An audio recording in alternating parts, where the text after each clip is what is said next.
Hola mis queridos hermanos, queridos amigos, aquí estamos nuevamente.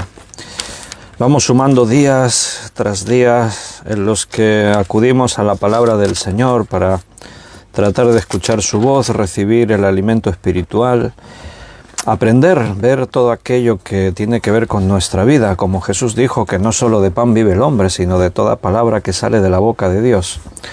Así que, verdad que hoy habéis comido muchos, a no ser que estéis en un periodo de ayuno, pues igual tenemos que comer la palabra del Señor, tenemos que venir a escuchar la voz de nuestro Dios. Y hoy vamos a seguir en el libro de Génesis, así que los hermanos que usáis la Biblia y tomáis notas, pues id preparando vuestros cuadernos, id abriendo la escritura allí por el libro de Génesis y vamos a ver qué es lo que Dios nos quiere decir hoy. Hoy es domingo, día 6 de marzo, es el primer domingo de mes. Esta mañana hemos celebrado nuestra reunión dominical como todos los domingos. Hemos alabado a Dios, hemos escuchado la palabra del Señor, hemos celebrado la Santa Cena, hemos recordado que Jesús murió por nosotros, derramó su sangre y su cuerpo entregado.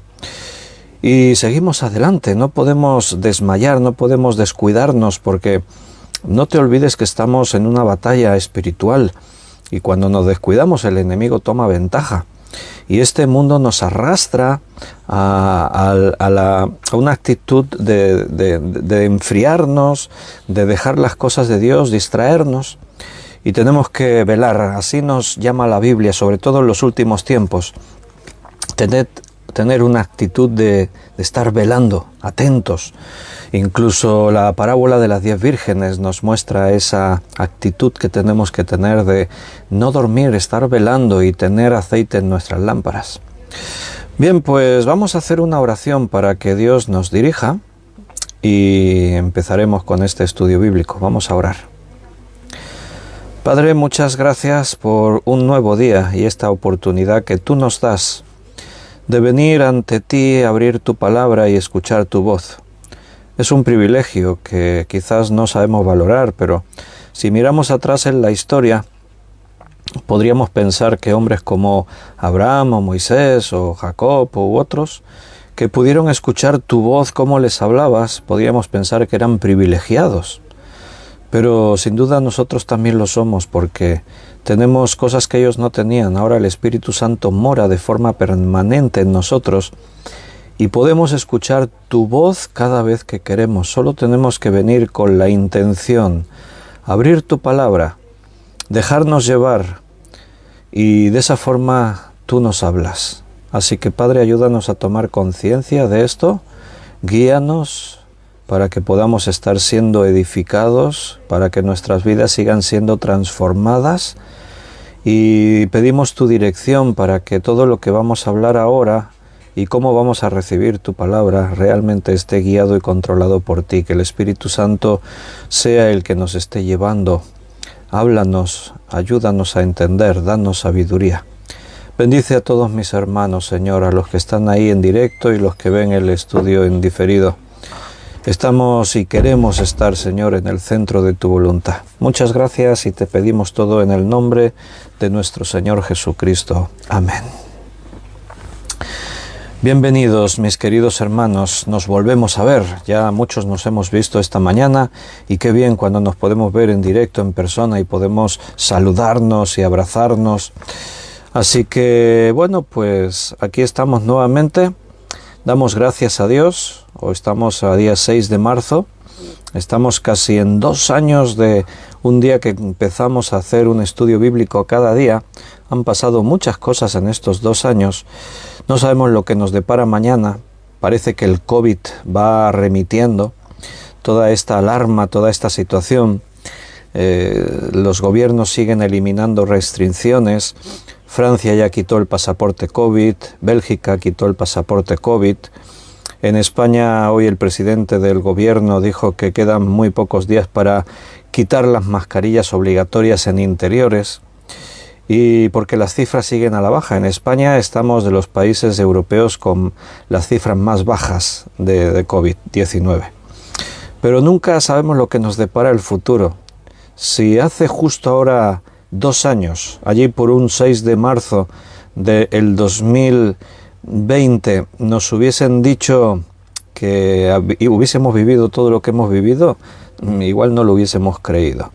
Como si hace unos meses le hubieses dicho a esas familias que vivían en Ucrania, que tenían su propiedad, su piso, su casa, que tenían sus trabajos, que vivían bien económicamente y se sentían más o menos seguros, que estarían como están ahora. Muchos han perdido sus hogares, algunos en la desesperación. ¿Te puedes hacer una idea de lo que es tener que salir de tu país sin saber a dónde? Que te lleven por ahí a casas de extraños donde no hablas ni siquiera el mismo idioma, dejando atrás a seres queridos. Los hombres se tienen que quedar en Ucrania, todos los que estén en edad de poder ir a la guerra. Nunca sabemos lo que nos espera en esta vida. Las catástrofes naturales, terremotos, tsunamis, incendios, las enfermedades, todo este mundo siempre está rodeado de situaciones con las que nos podemos encontrar y que nunca nos hubiésemos imaginado. Pero el cristiano tiene que conocer esto y estar atento, vivir velando y con la mirada puesta en las cosas de arriba, no en las de la tierra, porque al final, en la tierra, todo lo que conseguimos, todo lo que vivimos es temporal, y por las cosas buenas nos vienen muchas malas. Y hoy seguro que vamos a aprender cosas en esta historia que nos toca en Génesis 27, versículo 30 en adelante, después de que Jacob consiguió la bendición de su padre Isaac a través del engaño confabulado con su madre Rebeca. Pues ahora vamos a aprender de lo que ocurrió, de las reacciones con Esaú, toda esa historia.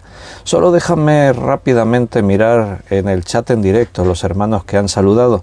Benito saludó, buenas noches Benito, Paco Rosario también nos desea bendiciones, también que Dios os bendiga a vosotros. Beatriz, también bendiciones para ti. Y Juan Bermudo, hola de nuevo, dice Juan. Bendiciones también para ti. Juan dice, gracia y paz para todos. Juan Vázquez, un saludo, Juan, bendiciones también para ti. Ahí Juan deseándonos también esas bendiciones, igual que Ana Rita, muchas bendiciones, dice nuestra hermana. Y Miguel Torres también nos desea bendiciones, para ti también muchas bendiciones, Miguel. José Luis, buenas noches, José Luis, nos vemos otra vez y bendiciones también para ti. María Luisa, buenas noches, un fuerte abrazo.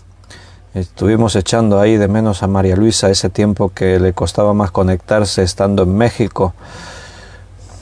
La vida es como una neblina, dice Belén, así dice allí en la epístola a Santiago. Aparece y desaparece, es breve. Carmen Reyes, buenas noches, gracia y paz también para ti.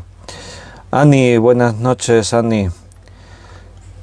Qué bien volveros a ver a todos. Y Ana Karina, buenas tardes, Dios te bendiga. Esos son los saludos que hay. Vamos al texto, libro de Génesis, capítulo 27. Vamos a leer los versículos del 30 al 35 y después ya iremos avanzando. Y él dijo, bueno, nos quedamos ahí porque recuerda, vamos a recordar. Sí, en el 30 al 35, comenzamos por ahí, sí, donde nos habíamos quedado. Dice, y aconteció luego que Isaac acabó de bendecir a Jacob. Ya recordáis el último estudio, si alguien no lo escuchó, bueno, seguro que conoces la historia, que Jacob se disfrazó de su hermano Esaú para que Isaac le bendijese, porque la intención de Isaac era bendecir a Esaú como primogénito. Y aconteció luego que Isaac acabó de bendecir a Jacob, y apenas había salido Jacob de delante de Isaac su padre, que Esaú su hermano volvió de cazar, e hizo él también guisados, y se los llevó a su padre, y le dijo, levántese mi padre y coma de la caza de su hijo para que me bendiga. Entonces Isaac su padre le dijo, ¿quién eres tú? Y él dijo, yo soy tu hijo, tu primogénito Esaú. Y se estremeció Isaac grandemente, y dijo, ¿quién es el que vino aquí, que trajo caza y me dio y comí de todo antes que tú vinieses? Yo le bendije, y será bendito. Cuando Esaú oyó las palabras de su padre, clamó con una muy grande y muy amarga exclamación, y le dijo, bendíceme también a mí, padre mío. Y él dijo, vino tu hermano con engaño y tomó tu bendición. Bueno, se descubre el engaño. De pronto todo es asombro, sorpresa, alarma, pena, indignación. Dice que cuando Isaac se da cuenta, porque él se pregunta, ¿cómo que tú eres Esaú? Entonces, ¿quién vino aquí y recibió mi bendición?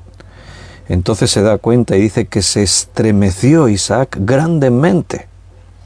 De pronto se da cuenta lo que había pasado. Él ya tenía sus dudas.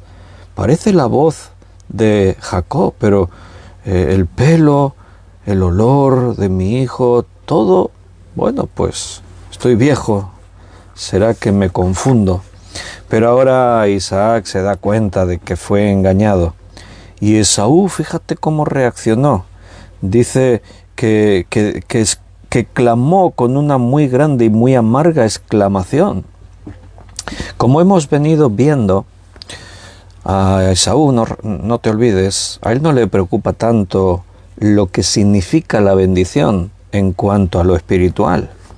Posiblemente su más grande pesar es a través de su ego, de lo que representaba ser el primogénito bendecido, y también la parte económica, porque el primogénito es el que va a recibir la mayor parte, va a recibir el doble de la herencia que sus hermanos. Porque hasta aquí vimos que a Esaú no le importa mucho, la vendió por un plato de lentejas su primogenitura, después se casó con mujeres paganas de Canaán sin importar la voluntad de sus padres. Esto les causó un profundo dolor a Isaac y a Rebeca. Entonces no vemos a Esaú preocupado por hacer la voluntad de Dios, no le vemos fe en Dios, le vemos viviendo su propia vida y tomando sus propias decisiones. Y para ser parte de la promesa que Dios hizo a Abraham, a Isaac y ahora a su descendiente, para tomar parte de la promesa de Dios, esto es un pacto, y en un pacto hay dos partes, y tú, si quieres formar parte de esa promesa, tienes que estar en la voluntad de Dios. Nosotros estamos en el nuevo pacto, en la sangre de Cristo. Si tú quieres estar en el centro de la voluntad de Dios, si quieres formar parte de la promesa de ese pacto, tienes que seguir como Dios dice, tienes que andar a donde Dios nos lleva, hacer lo que Él nos ha mandado, obedecer su palabra. Si tú quieres vivir tu propia vida, eres libre, pero entonces no estás en el centro de la voluntad de Dios, no te olvides. Entonces, bueno, ahí hay asombro, hay reacciones de todo tipo, pero ocurre algo curioso que algunos de nosotros pensaríamos, bueno, y entonces si Isaac se da cuenta que fue engañado, ¿por qué no deshace todo lo que ha ocurrido? Le retira la bendición a Jacob y bendice a Esaú. Para nosotros sería así de fácil, ¿no? Si a mí me pasa eso, pues yo lo deshago todo, lo soluciono. Sí, pero no es tan fácil. Para ellos, quizás algo que nosotros no terminamos de comprender es el valor de la palabra. Cuando un padre hacía eso era irrevocable. Si un padre bendecía a su hijo, lo que el padre dijese es lo que se ha dicho. La palabra de un hombre era como un documento firmado ante un notario. Cuando alguien daba su palabra, vamos a decir que eso ya no tenía vuelta atrás, era irrevocable, no tenía la manera de ser cambiado. Y por otra parte, no nos olvidemos de algo, que al final el otro día mencionábamos, que a mí me sorprende, ¿no? Cómo es que Isaac, a pesar de ver lo que Esaú hace, cómo se comporta, cómo vive, su menosprecio ante las cosas de Dios, hacia él mismo como padre, y sabiendo la profecía, porque Dios dijo que el menor sería el primero, el mayor servirá al menor. A Jacob amé y a Esaú aborrecí, va a decir ahora después la palabra. Isaac sabe que Dios señaló a Jacob. ¿Por qué? Porque Dios conoce la actitud del corazón de las personas aún antes de que se manifieste esa actitud, porque el Señor conoce todo, para Él no hay misterios. El Señor vive en la eternidad, Él está en el tiempo que a nosotros se nos escapa en nuestra comprensión. Él vive en el tiempo, pasado, presente, futuro, no hay misterios para Él. y él conoce todo y él sabía lo que Esaú iba a hacer con su vida, con su primogenitura, con todo esto. Entonces, en el fondo, Isaac sabe eso. Por eso en el versículo 33 que hemos leído, dice las palabras de Isaac es: yo le bendije y será bendito. O sea, es como decir, yo lo he bendecido, pero él va a ser bendito. Es de alguna forma como reconocer que Dios va a cumplir sus propósitos en Jacob, porque la bendición de un padre puede llegar hasta cierto punto. En este sentido, la bendición del padre tiene que ver, no te olvides, con el pacto que Dios estableció con Abraham, que confirmó con Isaac y que va a continuar con su descendencia. Entonces, más allá de lo que Isaac haya dicho, la bendición, si está respaldada por Dios, no hay nada que hacer.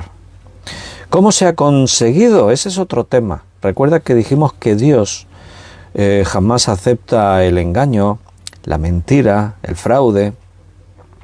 Dios no va a respaldar jamás una actitud semejante como la que hizo Rebeca y Jacob. Ellos actuaron de esa forma, pero más allá de lo que ellos han hecho, Dios ya decidió. Él ve los corazones, ve que Esaú no merece y no está dispuesto a heredar la bendición, y en cambio Jacob sí, tiene sus defectos, tiene sus faltas, es un tramposo, es un engañador, pero Jacob tiene algo que Esaú no tiene. Jacob busca a Dios, cree en Dios, y Jacob está dispuesto a aprender, a rectificar, a arrepentirse. Cuando tú conoces la vida de Jacob, bueno, lo ves ahí con sus defectos, pero lo ves como otros muchos hombres, con la sinceridad de amar a Dios y buscar a Dios. Y eso es lo que Dios necesita. Cuando estos días en Romanos estábamos estudiando acerca de ser justificados, veíamos acerca de Abraham, que fue justificado por su fe, no por sus obras. O sea, no es porque Abraham fuese un hombre muy justo, más bueno, que fuese capaz de hacer cosas muy así positivas. No, fue justificado tal como él era. Cuando vivía en Ur de los Caldeos y Dios lo sacó de allí y comenzó a aprender, y así tal como era, con sus debilidades, con sus virtudes, creyó a Dios y le fue contado por justicia. Jacob creyó a Dios, y eso es lo que Dios necesita para justificarle. A partir de ahí, unos aprenden más rápido, unos tienen una capacidad, vamos a decir, mejor para poder aprender y someterse a la voluntad de Dios. Otros en su carne son más débiles, les cuesta más. Bueno, todos estamos ahí. Unos aprendemos antes, otros después, a unos nos cuesta más, a otros menos. Pero lo que Dios necesita es que tú le creas y estés dispuesto a obedecerle. Si Dios te habla, si Dios te pide, no le pongas inconvenientes, acéptalo. Y Dios te irá llevando, más allá de nuestras fuerzas, de lo que somos o no somos. Entonces, al final yo veo en este pasaje resignación por parte de Isaac. Él amaba a Esaú, era su hijo favorito, era el hijo varonil, fuerte, la figura que Isaac tenía en su mente ideal, ¿no?, para su hijo. Pero Isaac sabe en el fondo de su corazón que es cierto, Esaú no merece esa bendición. Esaú no busca a Dios. Ya ha planificado su vida con sus mujeres, con todo, sin buscar a dónde Dios me quiere llevar, qué es lo que Dios quiere hacer. No ha honrado a su padre y a su madre en todo esto. Les causó mucho dolor sus decisiones. La primogenitura, mira el valor que tenía para él, un plato de lentejas. Así que Isaac, aunque le duele en el corazón, acepta. Y eso es lo que al final a todos nos toca. No nos interesa luchar contra la voluntad de Dios, hermano, te lo digo de verdad. No luches contra su voluntad. Primero, porque la voluntad de Dios siempre te va a llevar a lo mejor para tu vida. Lo que pasa es que nosotros a veces no lo vemos. Nos hacemos necios y nos empeñamos en seguir nuestros propios caminos, a pesar de que Dios nos quiere llevar a la bendición, quiere enderezar nuestros caminos, pero nosotros nos creemos más sabios que nadie, nos dejamos llevar por nuestra propia sabiduría humana, por nuestras pasiones carnales, y ahí nos metemos en nuestros líos. No luches contra Dios. Primero por eso, porque todo lo que Dios te traiga es lo mejor para ti. Y segundo, porque ¿acaso crees que le vas a vencer a Dios si luchas contra Él? Dios es Dios. Te conviene más tenerlo de amigo que de enemigo, porque nadie puede hacerle frente al Señor. Él es el Dios Todopoderoso. Y lo bueno es que lo único que Dios quiere para tu vida es bendecirte, que seas feliz, darte lo mejor. Mira lo que dice en Hebreos, capítulo 12, acerca de esto que estamos viendo. Hebreos 12, versículo 16 y 17.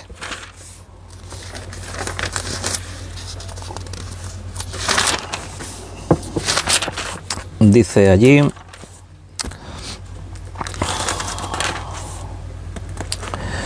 no sea que haya algún fornicario profano como Esaú. ¿Te das cuenta cómo se le llama a Esaú aquí en Hebreos, en la palabra de Dios? Fornicario y profano.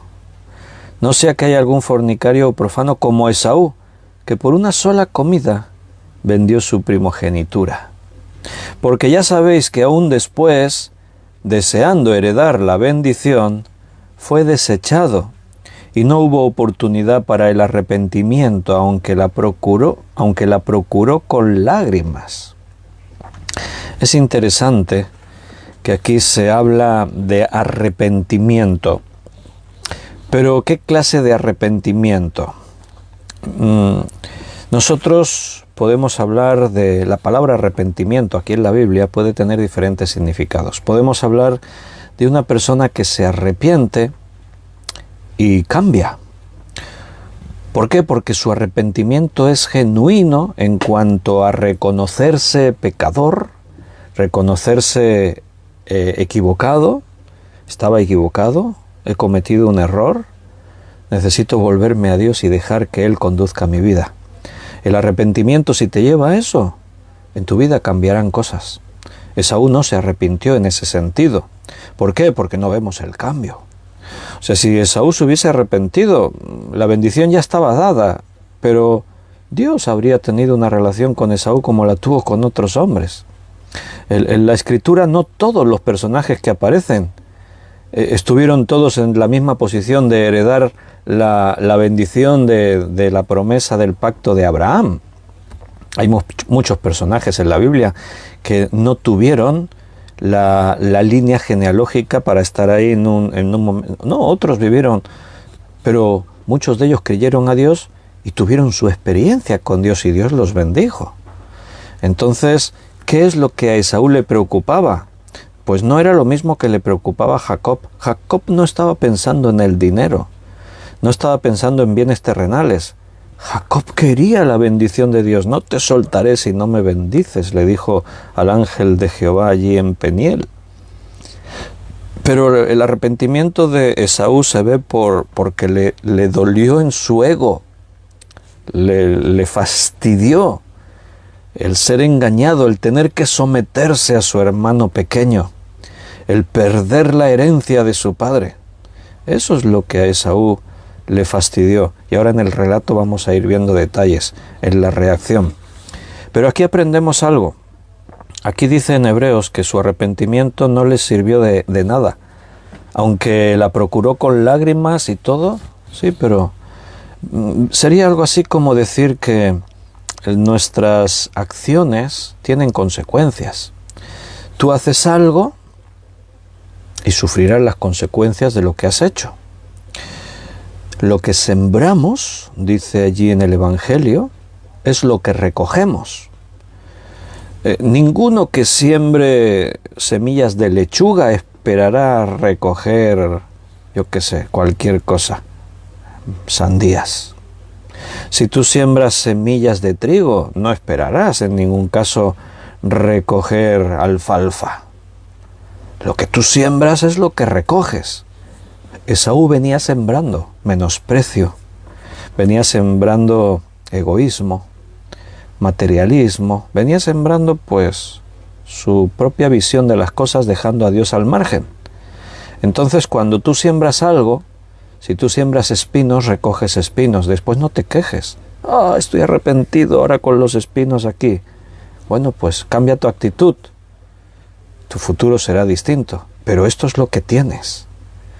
O sea, porque tú te arrepientas, no desaparecerá de tu vida las consecuencias del pecado que has sembrado.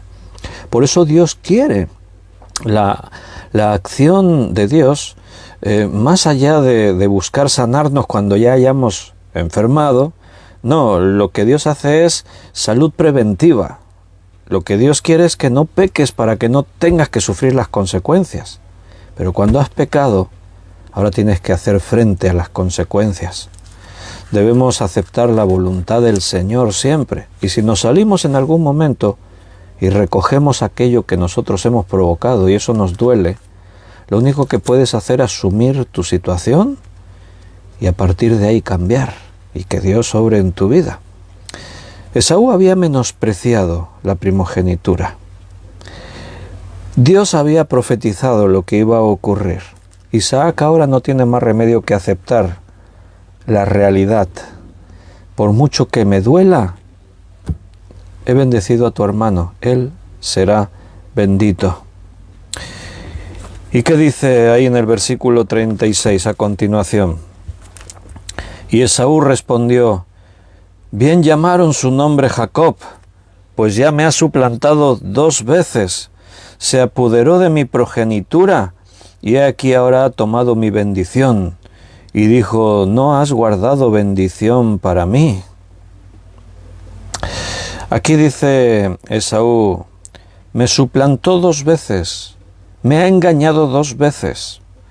Pero yo pregunto, a ver, esto no me cuadra. Cuando Jacob le vendió a Esaú un plato de lentejas a cambio de la primogenitura, ¿lo engañó? Yo ahí no vi engaño. Yo ahí lo que vi es que Jacob aprovecha una oportunidad. Ahí vino Esaú: qué bien huele ese guiso, dame un poco porque vengo muerto de hambre. Y Jacob, listo. Está bien, te doy un plato de lentejas a cambio de tu primogenitura. Y Esaú dijo: sí, vale, ¿para qué quiero la primogenitura? ¿Dónde está el engaño? No hay engaño, simplemente Jacob le hizo una oferta a Esaú y Esaú reaccionó de esa forma. Fíjate que no hubo discusión, no hubo... Cualquier otro hubiese dicho: pero estás loco, ¿cómo te voy a dar la primogenitura a cambio de un plato de lentejas? Pídeme otra cosa, pídeme algo que yo te pueda dar, dinero, lo que sea, pero la primogenitura, estás loco, ¿cómo te voy a dar? Pero Esaú, su reacción no es normal, no es natural. ¿Quieres la primogenitura? Está bien, para ti, dame el plato de lentejas. Por eso hemos leído en Hebreos, en el Nuevo Testamento, lo que se le reprocha a Esaú es ese menosprecio que hizo. Por eso dice que profanó lo santo. El derecho a la primogenitura era espiritual, era santo, tenía un significado muy especial. Y el hecho de que él dijese: por un plato de comida sí te lo cambio, pero eso no fue engaño. Ahora Esaú está reaccionando como suelen reaccionar las personas. A veces reaccionamos así. No reconocemos nuestras propias faltas, o sea, reconocer que estoy sufriendo lo que yo he sembrado. Eso es lo que Esaú podría haber reconocido aquí. Pues tengo lo que me merezco. Eso es lo que Esaú debería haber dicho. Pues sí, tengo lo que me merezco porque nunca valoré la primogenitura como se debía haber valorado. No hubo nunca arrepentimiento en Esaú, sino todo lo contrario. Deseo de venganza, ira, odio. Ninguna de esas cosas es fruto del Espíritu Santo, fruto del Señor, fruto de ser hijo de Dios, consecuencia de la fe, nada de eso. Ahí se ve simplemente la carnalidad de Esaú, fornicario y profano, dice allí en Hebreos que era él.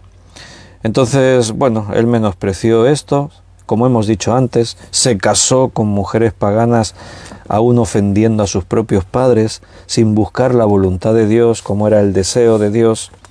Y ahora su reacción es esa. Ya me ha engañado 2 veces, se apoderó de mi primogenitura, y he aquí ahora ha tomado mi bendición. No, Esaú, perdona, no se apoderó con engaño de tu primogenitura, tú se la vendiste. Fue una transacción. Esas cosas dijimos en su día, eso se hacía. Solo que no por un plato de lentejas. Había hijos primogénitos que estaban dispuestos a vender su primogenitura a cambio de dinero, de posición, de bienes materiales. Era una transacción económica, una cuestión legal. Si tú decidiste venderla por un plato de lentejas, esa fue tu decisión. Aquí nadie te obligó ni te engañaron. No te dijeron, te la vendo a cambio de 1000 kilos de oro y después era un plato de lentejas. No, no. Entonces, él lo que hace es lo que se suele hacer cuando nos encontramos en situaciones de este tipo. En lugar de reconocer nuestra falta, culpamos al otro. Es que el otro mira lo que hizo, es que actuó de esta forma, es que me engañó, es que no sé qué. Bueno, a veces ni siquiera cuando realmente hay engaño podemos culpar, o mejor dicho, no nos podemos justificar.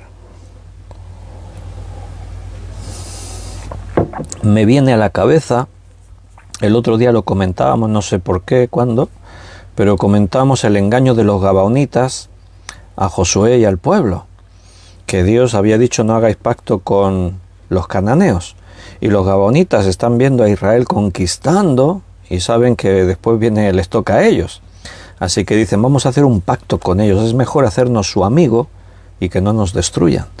Pero alguien dice sí, pero no podemos porque su Dios les ha prohibido que hagan pacto con los cananeos.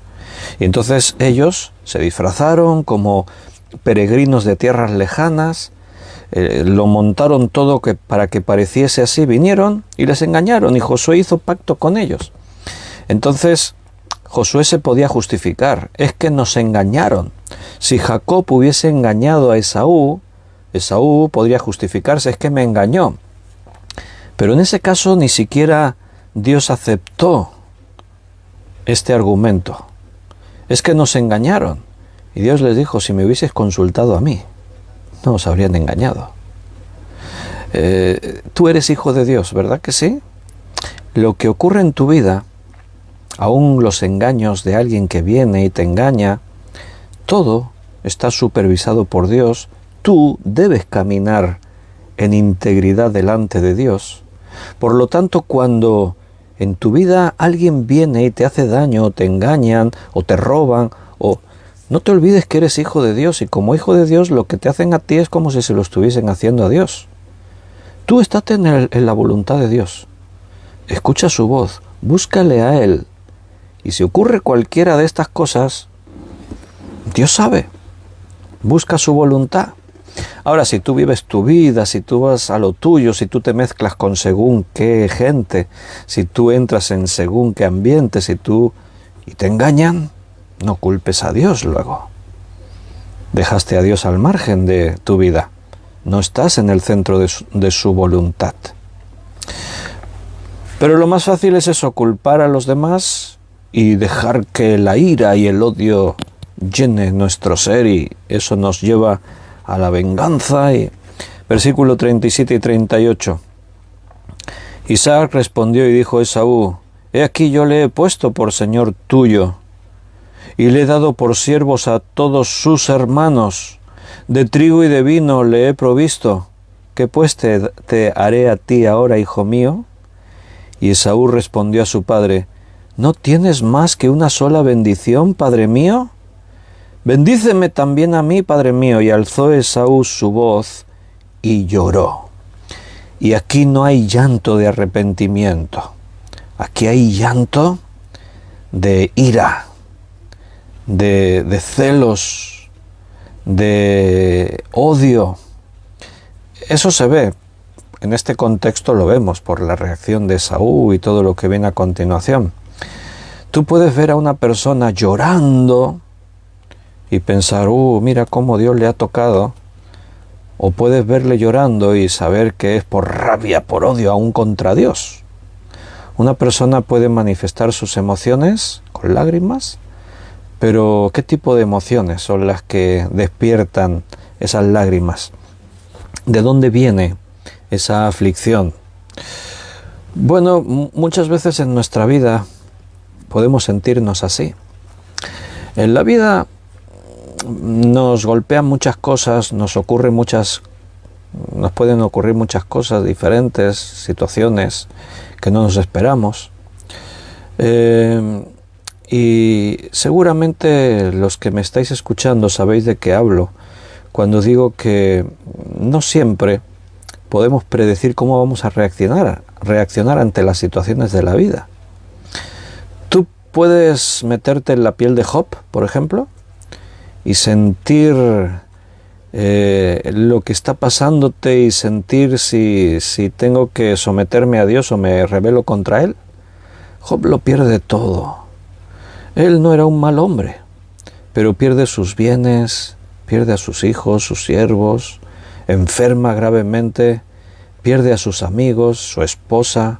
No es que muera, no, me refiero a cuando aún se vuelven contra él. Su esposa le dice, maldice a Dios y muérete.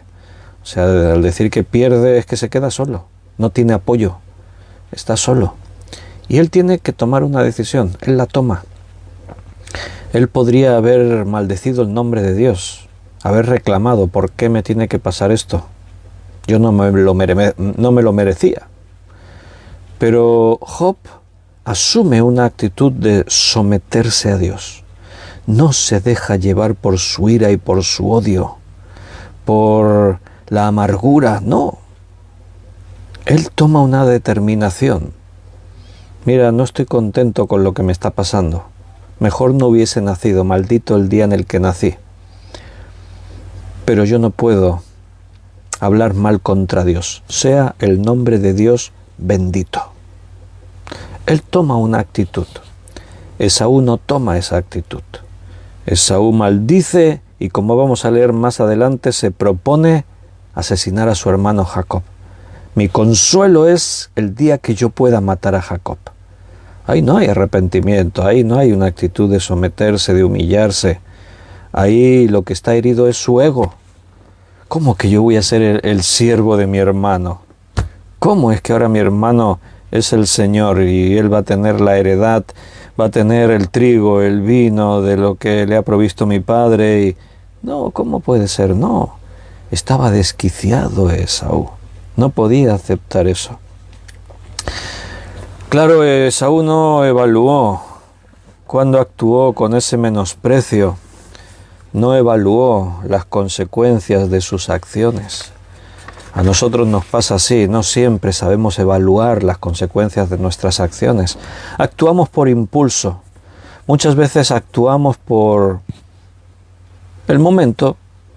Me gusta esto, lo hago, deseo aquello, lo busco. Y no pensamos en qué consecuencias puede tener eso. Y simplemente por un capricho de la carne, de lo material, para satisfacer tu ego, puede arruinar toda tu vida. No somos conscientes de la fragilidad de nuestra posición en cuanto al futuro solo por las decisiones que tomamos. Lo que tú decides hoy es lo que tendrás mañana, no te olvides. Las decisiones que tú estás tomando determinan dónde estarás viviendo en el día de mañana. Si estarás bajo el paraguas de la cobertura de Dios o estarás a expensas de recoger el dolor de tus propias acciones. Cada uno es libre, decide lo que quiere para el futuro. Pero lo que hoy haces repercute en el mañana. El futuro depende de lo que hoy estamos haciendo. Lo que sembramos es es lo que recogemos. Es más, si eso lo trasladamos al fin de la vida, en la palabra de Dios, si tú buscas en la concordancia lloro y crujir de dientes, vas a ver que te aparecen por lo menos 10, 12, 15 versículos. O sea, el Señor advirtió muchas veces que aquí en esta vida tú puedes tener y hacer y deshacer, pero un día todos aquellos que rechazaron la salvación, aquellos que menospreciaron el regalo de Dios, un día se encontrarán en un lugar donde se caracteriza por el lloro y crujir de dientes. Un día todos se darán cuenta de su error. Como alguien dijo una vez, en el infierno no hay ateos. En el infierno todos creen, porque allí se van a dar cuenta de su tremendo error, pero allí no hay vuelta atrás. Lo que tú sembraste es lo que ya has recogido. Si tú decides hacer algo, piénsalo 2 veces, porque tu acción determina lo que va a ocurrir a continuación. ¿Verdad que sí? Alguno puede pensar, no, es que yo soy hijo de Dios. Y como hijo de Dios, pues, no, espérate, Dios no es un mal padre, no te va a malcriar. Dios no va a obrar pasando por alto tus malas decisiones. Si tú decides hacer algo malo, sufrirás las consecuencias. El Señor nos advierte en su palabra, vuestro pecado os alcanzará. El pecado en sí mismo trae maldición. Si tú menosprecias la advertencia de Dios y tomas tu propia decisión, bueno, pues asume la responsabilidad. Lo que tú has hecho es lo que vas a tener. Si tú ves un fuego ahí y tú vas y metes la mano dentro del fuego, ¿qué ocurrirá? ¿Notarás fresquito? Te quemarás. Y después tendrás valor en decir, Señor, ¿por qué has dejado que me quemase la mano? Dios te dirá, pero yo te advertí. ¿Cuántos padres no le dijeron a sus hijos, no toques la estufa que te quemas? Y el niño decidió tocar la estufa y se quemó. Y después lloró, como Esaú lloraba. ¿Por qué me he tenido que quemar? ¿Por qué me ha quemado la estufa? La culpable es la estufa. El culpable es mi padre que no me impidió que la tocase. Qué fácil culpar, ¿no? Quitarnos nosotros las culpas de encima. Versículo 30 y hemos leído hasta el 38, versículo 39 al 40. Entonces Isaac, su padre, habló y le dijo, y ahora Isaac va a bendecir a Esaú tan ampliamente como pueda, pero sin contradecir la bendición que ya le otorgó a Jacob. Sí, no, claro, Esaú tiene más bendición, pero ya no puede ser como la que le dio a Jacob. Solo uno puede ser el heredero de la primogenitura y ese derecho ya lo tiene Jacob. Y recuerda, no es porque te engañó, es porque tú, Esaú, lo menospreciaste. Entonces, claro, soy tu padre, te voy a bendecir. El padre bendecía a todos sus hijos. Al primogénito lo bendecía como primogénito y a los otros hijos, pues, como hijos. Así que esta es la bendición de Isaac para Esaú. He aquí será tu habitación en grosuras de la tierra y del rocío de los cielos de arriba.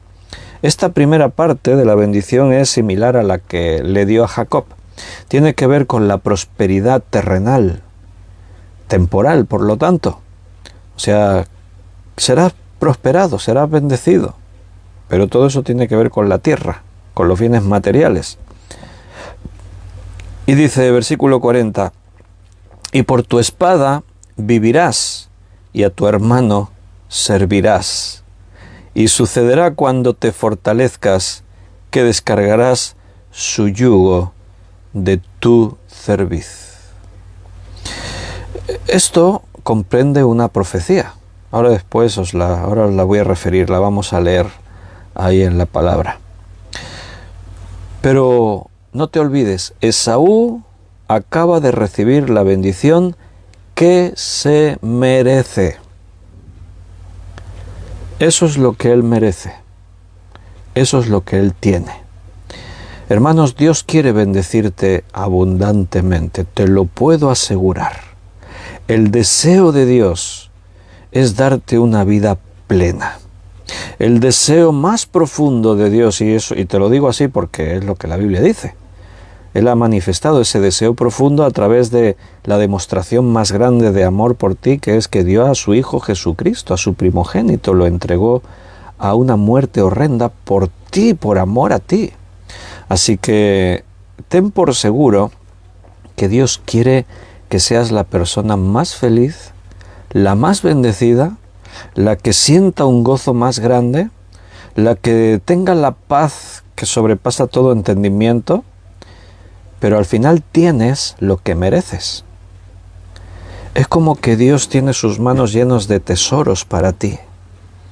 Solamente tienes que alcanzar tu mano y tomar esos tesoros.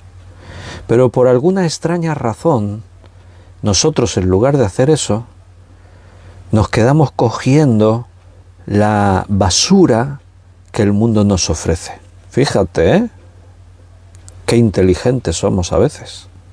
Las manos de Dios están llenas de tesoros, son gratis, son para ti, eres mi hijo, toma. Bendición.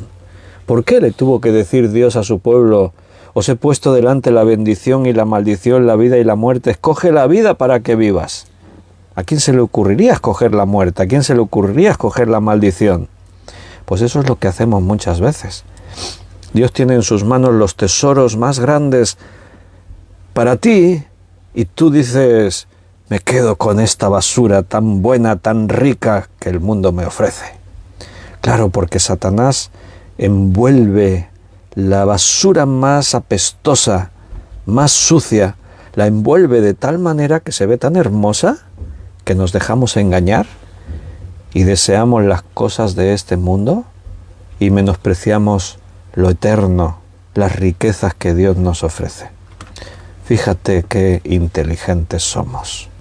Pero no tendría por qué ser así, porque Dios nos ha dado la sabiduría de lo alto, nos ha dado el Espíritu Santo. Si tú has creído de verdad, ahora tienes en tu mano los medios para vivir en la sabiduría y en la voluntad de Dios, si haces lo que Dios te dijo. Escucha su palabra, ten la disposición de obedecerla, llénate de esta palabra, estate en el centro de su voluntad, forma parte de la iglesia, reúnete, busca a Dios en oración. Nunca se apartará de tu boca este libro de la ley, sino que de día y de noche meditarás en él para que hagas y guardes conforme en él está escrito.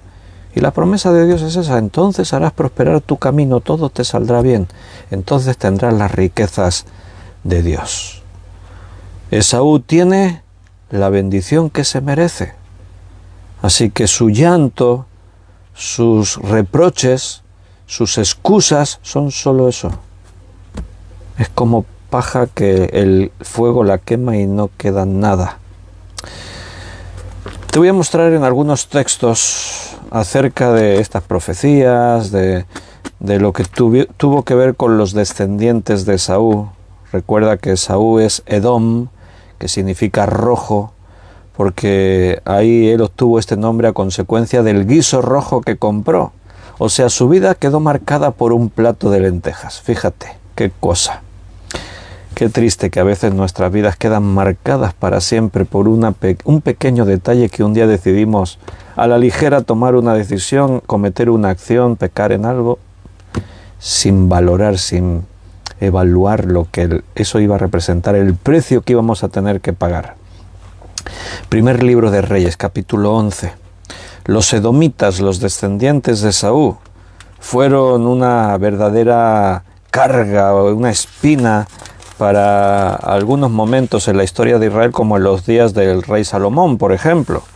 En el primer libro de Reyes 11, voy a leer del versículo 14 al 25, y solo para mostrarte pues estas enemistades, estas guerras, esta situación con los edomitas.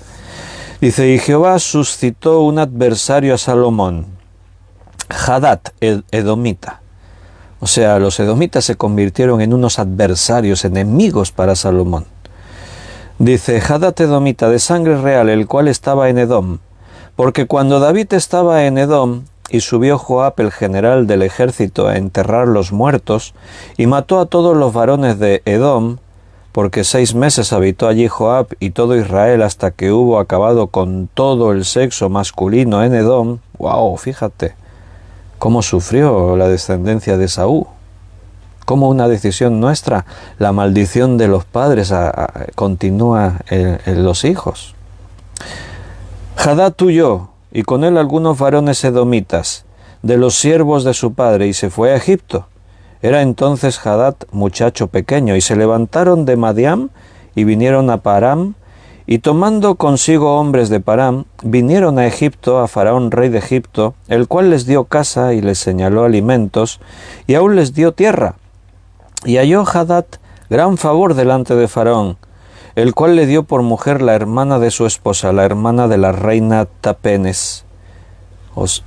Y la hermana de Tapenes le dio a luz su hijo Genubat, el cual destetó Tapenes en la casa de Faraón, y estaba Genubat en casa del Faraón entre los hijos de Faraón.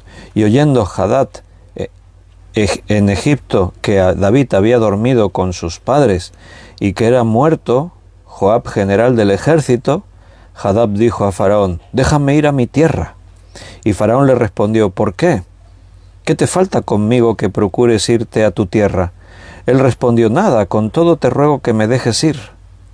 Dios también levantó por adversario contra Salomón a Gezón, hijo de Eliada, el cual había huido de su amo Hazat-Ezer, rey de Soba, y había juntado gente contra él y se había hecho capitán de una compañía cuando David deshizo a los de Soba.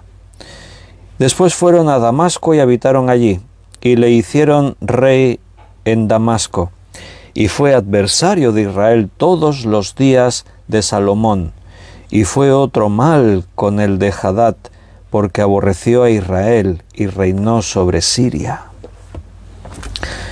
Cómo a veces el odio de un padre se transmite a los hijos. Bueno, Edom enemistado y sujeto a los descendientes de Jacob durante muchos años. Hubo momentos en los que hubo este tipo de revuelta, pero recuerda lo que hemos leído. La mayor parte del tiempo fue Israel quien sometió a Edom. O sea que estar enemistado contra Israel no le repercutía en ningún beneficio. Tú dices, pero a veces hay que ser necios, ¿no? Cuando te estás estrellando contra un muro y sigues estrellándote. Tú vas a encontrar otros enemigos de Israel en la Biblia que fueron listos, como los gabonitas que antes hemos dicho. No vamos a poder contra Israel, vamos a hacernos sus amigos. Así hay un montón. El otro día estudiando en la vida de Abraham también vimos que también hay Eliezer y otros... Eliezer no... ¿cómo se llamaba este? Ahora se me fue de la cabeza. El que era rey de los filisteos y que constantemente, pues ahí, Abimelech. Otros decidieron hacer pacto con Abraham, pero los edomitas no. Y casi toda su historia vivieron sometidos a Israel. Les cobraban impuestos, los sometían. Estuvieron en guerra mucho tiempo. En el año 100 antes de Cristo, fueron conquistados definitivamente por los judíos y los convirtieron a la fuerza al judaísmo. Los convirtieron a la fuerza.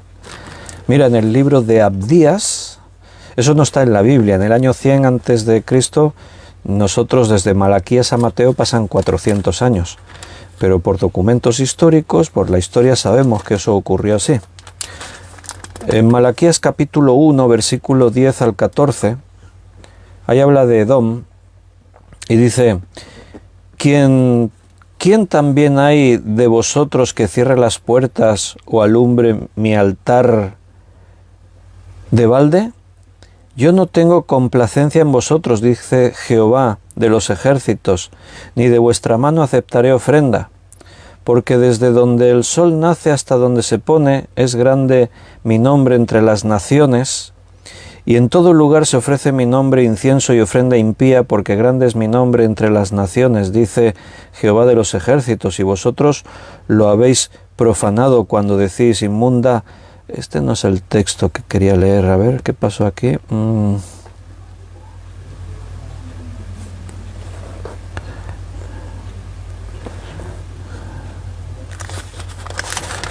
Hay un texto que habla de... perdón, es que os he dicho Abdías y yo estoy en Malaquías, ya decía yo. Esto no... fallo mío. Abdías 1, del 10 al 14. Fallo mío. Ahora sí. Mira lo que dice aquí sobre Edom. Por la injuria a tu hermano Jacob te cubrirá vergüenza y serás cortado para siempre. Está hablando de Esaú, el versículo anterior, el 9, ya lo dice. Será cortado del monte de Esaú. Por tu injuria a tu hermano Jacob te cubrirá vergüenza y serás cortado para siempre. El día que estando tú delante llevaban extraños cautivo tu ejército, y extraños entraban por sus puertas y echaban suertes sobre Jerusalén. Tú también eras como uno de ellos, pues no debiste tú haber estado mirando en el día de tu hermano, en el día de su infortunio. No debiste haberte alegrado de los hijos de Judá en el día que se perdieron, ni debiste haberte jactado en el día de la angustia. No debiste haber entrado por la puerta de mi pueblo en el día de su quebrantamiento.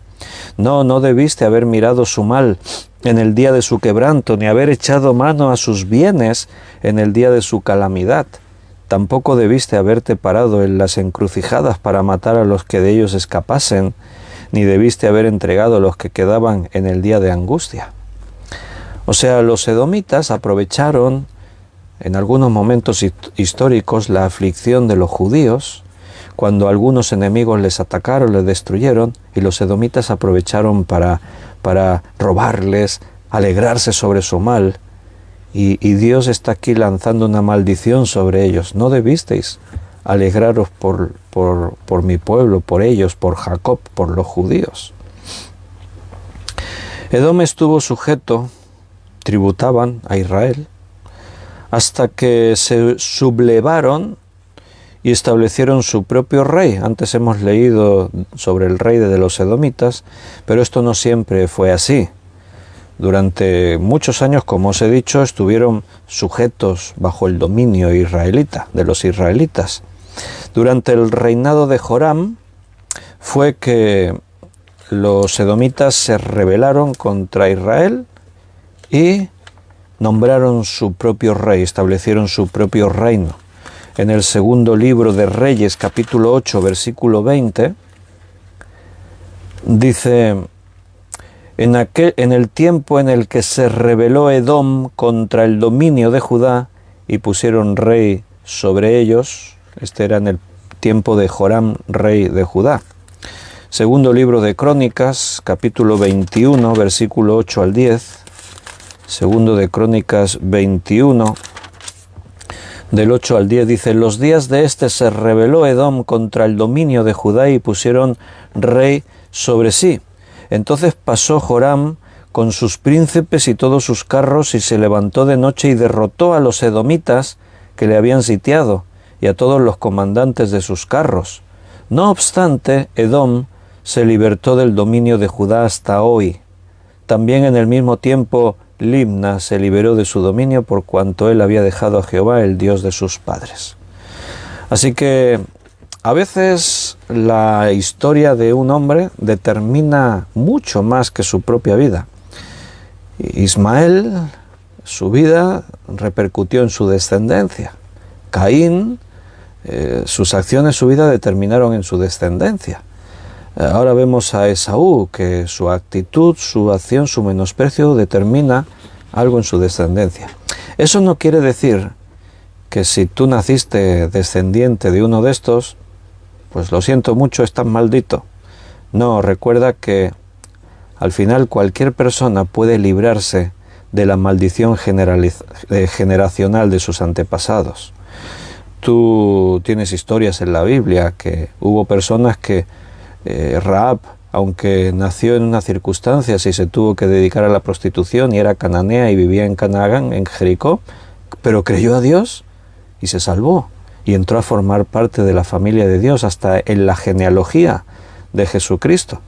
Entonces, no es una excusa, es que mis padres me educaron así. No es una excusa decir es que yo nací en esta condición. En cualquier momento tú puedes romper esa maldición generacional. Tú puedes decidir en tu vida. Versículo 41. Y aborreció Esaú a Jacob por la bendición con que su padre le había bendecido, y dijo en su corazón: llegarán los días del luto de mi padre y yo mataré a mi hermano Jacob. El odio que hay tan grande en Esaú. Porque no olvides, Jacob es su hermano. Cuando un hermano siente un deseo tan grande de asesinar a su hermano, su propia sangre, eso no tiene ninguna justificación. Pero no olvidemos que los dos primeros hermanos de la historia sufrieron eso. Caín asesinó a su hermano Abel. Vaya, sorprendente, ¿no?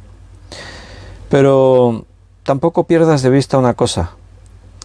El principal perjudicado de dejarse llevar por esa ira, esa cólera, ese odio, es la propia persona, porque el odio destruye al que odia. La vida de una persona que se deja llevar por ese odio, esa ira, esa amargura, esa vida es un desastre. Nunca sentirá plenitud, alegría, felicidad, gozo. O sea, el primer perjudicado no es a quien tú le deseas el daño, eres tú mismo quien está sufriendo. Si tú tienes algo contra alguien, mi querido hermano, haz lo que la palabra de Dios dice, perdona, no le tengas a los hombres en cuenta sus ofensas, porque el primer perjudicado eres tú.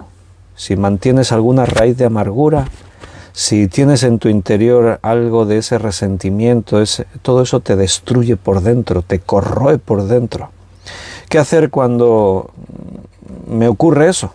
¿Qué hacer cuando la ira se apodera de mí? Primero es reconocerlo. Reconoce que lo que sientes no es bueno, es un pecado. Reconócelo. No tiene sentido.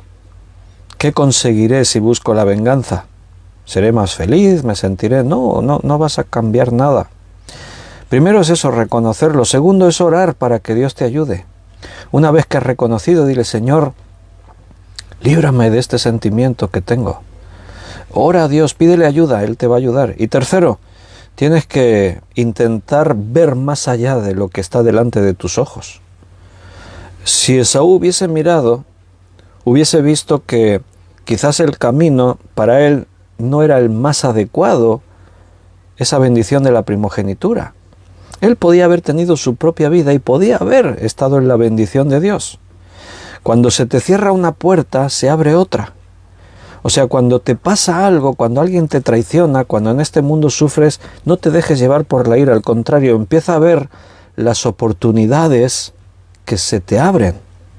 Sé optimista, porque si estás en la voluntad de Dios, aún lo malo será bueno para ti. Versículo 43 hasta el final, y así terminamos. Ahora pues, hijo mío, obedece a mi voz, y levántate y huye de casa de... del 42 no lo hemos leído. Yo mataré a mi hermano, hemos terminado el 41, y entonces dice: y fueron dichas a Rebeca las palabras de Esaú, su hijo mayor. Alguien vino y le contó a Rebeca, y ella envió y llamó a Jacob, su hijo menor, y le dijo: he aquí, Esaú tu hermano se consuela acerca de ti con la idea de matarte. Ahora pues, hijo mío, obedece a mi voz, levántate y huye a casa de Labán, mi hermano, en Harán, y mora con él algunos días hasta que el enojo de tu hermano se mitigue, hasta que se aplaque la ira de tu hermano contra ti y olvide lo que has hecho. Rebeca también, lo que has hecho. Bueno, fue Jacob el que lo hizo. Yo enviaré entonces y te traeré de allá. ¿Por qué seré privada de vosotros ambos en un día? Y dijo Rebeca a Isaac: fastidio tengo en mi vida a causa de las hijas de Het. Si Jacob toma mujer de las hijas de Het, como estas, que las hijas de esta tierra, ¿para qué quiero mi vida? ¿Tenía que huir Jacob? ¿No se podía haber quedado ahí en casa de su padre? Tampoco aquí están buscando la voluntad de Dios, ni Rebeca ni Jacob. Señor, me he equivocado, perdóname, no tendríamos que haber actuado así, hemos provocado la ira de Esaú. ¿qué hago ahora? No hicieron eso. Siguen dejándose llevar por sus impulsos. Esto también le va a costar un alto precio a Jacob, porque él viaja a la casa de Labán, pero no viene en las condiciones que tenía que haber venido, viene como un prófugo huyendo de Esaú. Hubiese sido diferente que viene con una dote, buscando esposa, pero las circunstancias le van a llevar a ser engañado y a servir 14 años como siervo de Labán. Esa es otra historia que veremos más adelante. Tenía que huir Jacob, quizás se podría haber quedado ahí, porque Esaú de pronto no lo va a matar, porque él dice que va a respetar la vida de su padre. Él piensa, cuando Isaac esté muerto, entonces me vengaré de Jacob. De momento Isaac está vivo. Todo se podría haber hablado. Bueno, no sabemos. El caso es que ellos no están buscando a Dios en sus decisiones, y eso siempre es malo para nosotros. Cuando tengas que buscar a Dios, hazlo de corazón y Él guiará tu camino. Dice en el Salmo 37, encomienda al Señor tu camino y Él hará, a pesar de nuestros errores. Vemos a Rebeca en amargura, dice ahí, diciéndote, perderé a mis 2 hijos en un solo día. ¿Qué quería decir eso? Bueno, quizás tiene que ver con la ley del goelismo, que era una ley que decía que si un hermano asesinaba a su hermano o asesinaba a un pariente cercano, el pariente más cercano de este tendría que vengar su vida asesinando al homicida. O sea que si Esaú mataba a Jacob, era como poner una sentencia de muerte sobre su propia cabeza, porque habría alguien que tendría que vengarse de Jacob.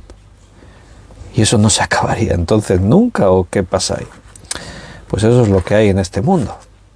Queridos hermanos, tenemos que terminar, se nos ha hecho la hora, así que nos despedimos ya por hoy. Hay muchas cosas que aprender de todas estas historias. Nota que no son historias que se dieron ahí para pasar un buen ratito escuchando lo que le pasó a este o lo que le pasó al otro.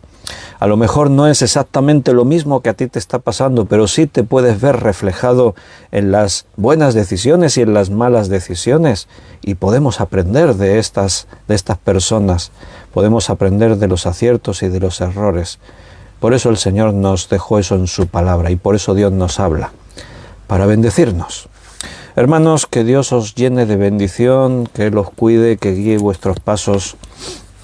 Mañana lunes, si Dios lo permite, a las 8 de la noche nos volvemos a encontrar, abrimos la palabra de Dios y seguimos aprendiendo.